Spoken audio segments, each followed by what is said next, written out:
In this video, we're going to talk about double substitution reactions. Now, double substitution reactions are seemingly simple class of reactions. They're generally pretty straightforward to balance, but there are some nuances we do need to cover. So if we're looking for the general form of the double substitution reaction, we have some ion A bound to a counter ion B, A plus some ion C bound to some other ion D. It can reversibly go back and forth. Sometimes it's irreversible, sometimes it's not. Go to A bound to D plus C bound to B. So in double substitution reactions, what we have are B and D switching places. So now A is bound to D and C is bound to B.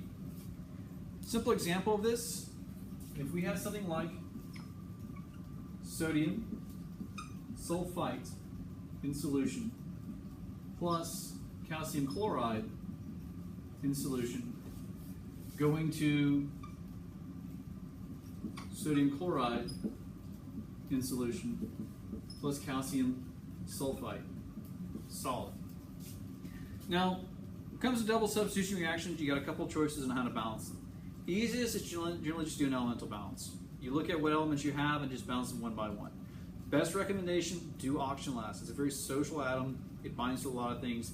Typically, it's hard to balance it one molecule at a time. So if we look at this example, we've got sodium here on the left and right. We've got two sodiums here, one here, so we're going to put in a 2 in here. We look at our calciums, our chlorines. We've got 2 here, 2 here, one calcium, one sulfate, one sulfate. So what are the complications associated with a double substitution reaction? Well, first, what we have here is a special class called a precipitation reaction. So precipitation reactions fall underneath the double substitution class. The issue with the double substitution reaction with precipitation is that you need to know what is considered the precipitate. So if we have sodium sulfite, Na2SO3, our solubility rules tells us that's going to be AQ. If we have calcium chloride, our solubility rules tell us that's going to be AQ. If we have sodium chloride, our solubility rules are going to tell us that dissolves in water. Our solubility rules will tell us that calcium sulfate doesn't fall underneath the solubility rules, and so we're going to consider this the solid precipitate. You need to be able to predict what's the precipitate of this particular reaction when you're given the first two. But go back to the video on solubility rules, and that generally is how you're going to solve it. Now the second thing we have associated with double substitution reactions, which makes them a bit complicated, what are called the ionic and net ionic equations. So the idea is that if we look at this reaction, we have sodium AQ, sodium AQ, sulfate AQ, sulfite solid, calcium AQ, calcium solid, chlorine AQ, chlorine AQ. What we're getting at here is that there are a lot of ions that never actually go out of solution. So we need to be able to eliminate them. And to eliminate them, we start out with what's called the ion equation. So if you look at sodium sulfite, Na2SO3 in solution, if it completely dissociates, it's going to break into 2 sodium plus 1 ions and 1 sulfate ion. Calcium chloride is going to do the same thing.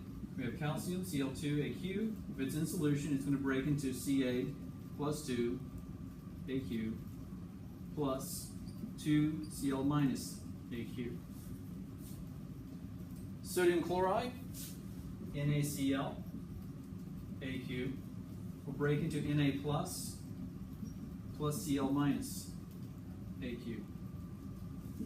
So the chlorine in this reaction never actually sees a phase change. It's just floating around in solution. Sodium is the same way. The only thing different is calcium and sulfate. So we're going to use our ionic equations to systematically eliminate every ion that doesn't play a role. So first thing we need to do is subtract off anything that starts on the left side. So we're going to subtract the left reaction from our top reaction. If it appears in a product, we need to add it. And we need to add it with the correct scalar to make sure that our ions cancel out. So for NaCl, we've got 2 NaCl molecules. Those will cancel out. Calcium chloride, since we're subtracting it, it's going to cancel out. Sodium sulfite is going to cancel out because we're subtracting it out. Now, our sodiums are going to switch sides. So we've got a sodium plus here and a sodium plus here, but we're subtracting one and adding one. So these are going to disappear. Chlorine is going to be the same way. We've got 2 here, but we're adding one and subtracting one.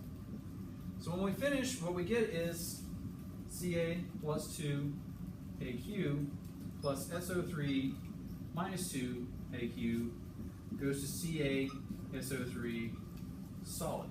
We combine it with our first reaction. This is what's called the net ionic equation. What it does is it picks out what are called spectator ions. These are ions that don't actually play a role in terms of the actual reaction. So sodium is just a sulfite delivery vessel. It's there to get into solution and then it disappears. Chlorine is the same thing. It's just a calcium delivery vessel. What the net ionic equation does is it basically emphasizes what are the actual important ions in this reaction. We lose a lot of that detail up here, but when we go down to this, we end up recovering.